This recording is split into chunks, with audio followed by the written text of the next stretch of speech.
just have two things to say to remind us.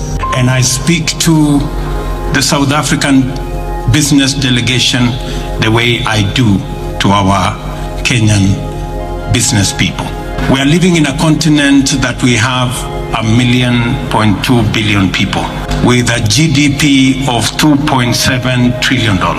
We have the youngest population in the globe. This is a continent of great possibilities and opportunities. These opportunities and possibilities are hindered by bureaucracy, red tape, regulations, and many things that impede our collective progress. I told our teams earlier, we cannot share poverty, but we can share wealth. And we need to work together to create wealth. And we must eliminate the barriers, the hurdles.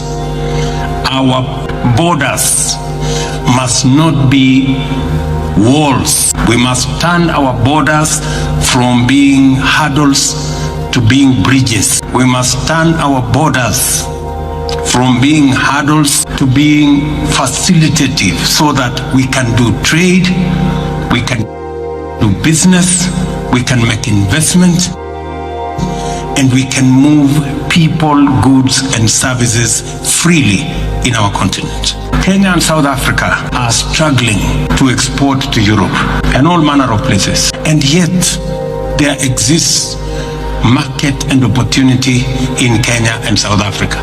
Something must be wrong with us, honestly. We cannot continue this. Europe, you've heard, is trading at 70% of trade, intra-European trade. Africa is at 19%. What a shame. And we still want to have a conversation about, oh, you know, we have this regulation, and you know, we have this other regulation, and you have to wait. I mean, surely, good people. Sometimes, even when we want to make decisions at the policy level, the business people are the ones holding us back. Or, you know, that guy is going to take over my market, and the other guy is going to take over my market. Please, let us have one big market. Forget about your small market. Let us work together. Instead of selling to a few people in Kenya or selling to a few people in South Africa, let us sell to the many people in Africa by tearing down the borders that limit our opportunity to work together. I want to thank President Ramaphosa for working with my team and myself to eliminate some of the barriers that we have.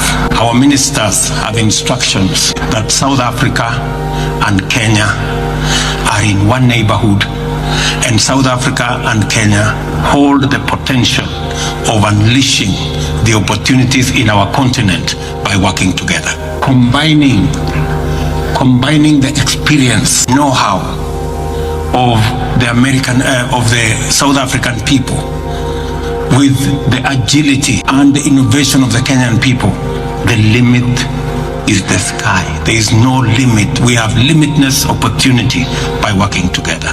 I want to promise my good brothers from South Africa that Kenya is open for business and Kenya wants to work with you. We have agreed on many of the other issues, and I want to thank our officials for being supportive of the positions that we have taken, eliminating the barrier on meat exports. Why on earth would we ban South African meat from coming to Kenya or Kenyan meat from going to South Africa? Why? There is absolutely no reason. I'm listening to the good lady who came to speak to us about these barriers. I never heard her say, this is very difficult. She kept on saying, this is easy, this is simple, we're going to do this. So I am yet to come across anything that is so difficult. I have only heard about things that are simple and easy. The question I ask myself, easy and simple, why are you not doing them? Let's just do this easy and simple things and get us working and get us doing business. Let me finally say the following. We have huge opportunities in Kenya for South African private sector. And business entities. We have investments, we have huge opportunities in our housing and settlement plan. We are short of 2 million houses. My good brother, President Ramaphosa, told me you have already built 4 million houses in South Africa. We want to build at least 200,000 houses every year. And we want South African companies to come and work with us. Bring your technology, bring your investment. We are going to give you the land. We are going to build the infrastructure for you. We are going to make sure there is a sewer line, there is a road, there is electricity, there is water. And when you complete those houses, we are going to buy them from you. As soon as you complete, you hand over the keys to us. We pay you, you go to the next project as we look for mortgage for our citizens. You have opportunity. You have opportunity in our water harvesting program. We have decided that we are going to work with the private sector to deliver on our water harvesting program. We have already lined up the first 100 big dams, which we want to build using a water purchase agreement instrument. Build the dam, we will buy the water from you, and we will underwrite the purchase of that water from any of the investors, from our good friends from South Africa. There is tremendous opportunity for you to co-invest with us and for us to give you opportunity to earn good runs, good shillings, maybe even dollars from our working together under the private-public partnership window. We have sound South African investments in Kenya, from DSTV to Standard Bank and all the other operations. And I was very pleased to see the kind of partnerships in the various companies that we went through here in the grounds down outside here between South Africa and Kenya, from textile to furniture to manufacturing to fintech companies.